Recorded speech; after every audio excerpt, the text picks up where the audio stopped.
చిన్నారి చెవులు కుట్టించేందుకు దైవ సన్నిధికి వెళ్తున్న ఓ కుటుంబం తిరిగిరాని లోకాలకు వెళ్లిపోయింది. మృత్యువు దారి కాచిందా అన్నట్లుగా రోడ్డుపై ఉన్నట్టుండి లారీ ఆగిపోగా అదే సమయంలో వెనుక నుంచి కారు ఢీకొట్టింది. ఈ ఘటనలో ఒకే కుటుంబంలోని 6 దుర్మరణం చెందగా మరో 4 తీవ్రంగా గాయపడ్డారు.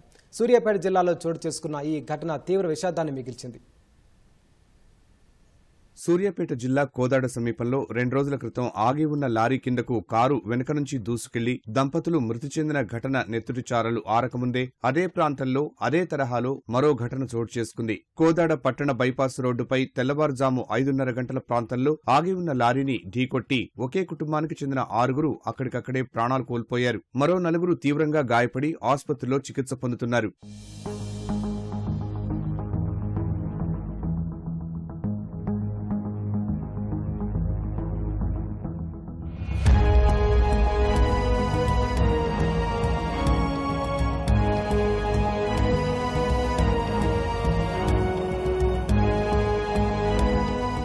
కోదాడ మండలం చిమిరియాలకు చెందిన జల్లా శ్రీకాంత్కు ఖమ్మం జిల్లా బోనకల్లు ప్రాంతానికి చెందిన నాగమణికి కొన్నేళ్ల క్రితం వివాహం జరిగింది. వీరికి 2 పిల్లలు లాస్య, లావణ్య ఉన్నారు. శ్రీకాంత్ తల్లిదండ్రులు చిన్నప్పుడే చనిపోగా ఉపాధి కోసం హైదరాబాద్ లో అత్తామామలతో కలిసి ఉంటున్నారు. మణికొండలో ఉంటున్న శ్రీకాంత్ కారు డ్రైవర్ గా పనిచేస్తున్నాడు. చిన్న కుమార్తె లావణ్య చెవులు కుట్టించేందుకు శ్రీకాంత్ దంపతులు, అత్తామామ, వారి కుమార్తె, అల్లుడు, వారి పిల్లలు మొత్తం 10 మంది కారులో తెల్లవారుజామున విజయవాడలోని గుణదల చర్చికు హైదరాబాద్ నుంచి బయలుదేరారు. శ్రీకాంత్ సొంతూరైన చిమిరియాలలో బంధువులను కారులో ఎక్కించుకుని వెళ్లాల్సి ఉండగా 5:30 గంటల ప్రాంతంలో కోదాడ బైపాస్ వద్దకు వచ్చారు. ఇదే సమయంలో రోడ్డుపై ఆగి ఉన్న లారీని వేగంగా వచ్చిన వీరి కారు బలంగా ఢీకొట్టింది. చెల్లి వాళ్ళ భర్త వాళ్ళ పాపతో ఉన్నారు. వాళ్ళు హైదరాబాద్ లో ఉంటున్నారు. చిన్న పాప చెల్లి వాళ్ళ చిన్న పాపకి చెవులు కుట్టించాలని అంటూ హైదరాబాద్ నుంచి విజయవాడ వస్తుంటే యాక్సిడెంట్ జరిగిందని చెప్పి విజయవాడ గుందెలు వెళ్తూ చిన్న పాపకి లావణ్య చిన్న పాపకి చెవులు కుట్టిందని కొంచెం పెట్టుకున్నారు. నిజానికి మేము కూడా వాళ్ళతో కలవాల్సి ఉన్నాం. 4:30 ఫోన్ చేశారు, వస్తున్నాం చిలకల వరకు రావాలి. బయలుదేరి వచ్చి ఒక పావుగంటలు మళ్ళీ ఫోన్ చేసి ఎవరు చెప్పారు తెలియదు కానీ అమ్మాయి ఫోన్ చేసి చెప్పారు ఇలా చనిపోయారు. మాకు ఫస్ట్ ఎప్పుడు వచ్చి ఇద్దరని చెప్పారు. అంతా ఒకే కుటుంబం ఉంది.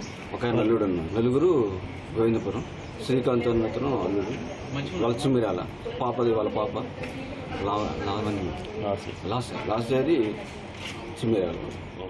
ప్రమాదంలో శ్రీకాంత్తో పాటు తన పెద్ద కుమార్తె లాస్య, అత్తమామలు మాణిక్యమ్మ, చంద్రారావు, బావమరిది కృష్ణరాజు, ఆయన భార్య స్వర్ణ అక్కడికక్కడే ప్రాణాలు కోల్పోయారు. శ్రీకాంత్ భార్య నాగమణి, వారి చిన్న కుమార్తె లావణ్య, పిల్లలు కౌశిక్, కార్తీక్ తీవ్రంగా గాయపడ్డారు. ప్రమాదాన్ని గమనించిన స్థానికులు పోలీసులకు సమాచారం ఇవ్వగా ఘటనా స్థలికి చేరుకుని సహాయక చర్యలు చేపట్టారు. తీవ్రంగా గాయపడిన 4 వెంటనే కోదాడ ఆసుపత్రికి తరలించారు. కారులో ఇరుక్కుపోయిన 6 మృతదేహాలను అతి కష్టం మీద బయటకు తీశారు.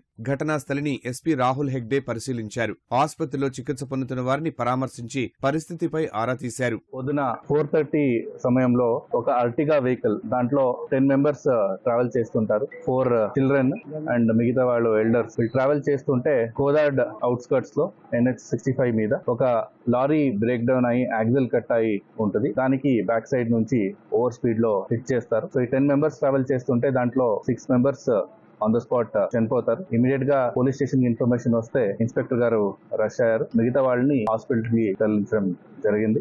ఇప్పుడు డిసీజ్ దాంట్లో 5 మెంబర్స్ ఎల్డర్స్ ఉన్నారు. 4 years గర్ల్ ఉంది. ఇంకా సర్వైవ్ అయిన దాంట్లో ఒకరు నాగమణి అని ఒకరు ఉన్నారు. మిగతా 3 పిల్లలు ఉన్నారు. ఇది ఓవర్ స్పీడింగే కారణమవుతుంది. Lorry unfortunately lorry break down అయింది. యాక్సిల్ కట్ అయింది కాబట్టి లారీ మూవ్ కాకుండా పరిస్థితిలో ఉంది. దానికి బ్యాక్ నుంచి హిట్ ఇచ్చింది. వరుస ప్రమాదాల దృష్ట్యా జాతీయ రహదారిపై భద్రతా చర్యలు చేపట్టినట్లు ఎస్పీ తెలిపారు. వేగ నియంత్రణ నిబంధనలు ఉల్లంఘించకుండా అప్రమత్తంగా వ్యవహరిస్తున్నట్లు చెప్పారు.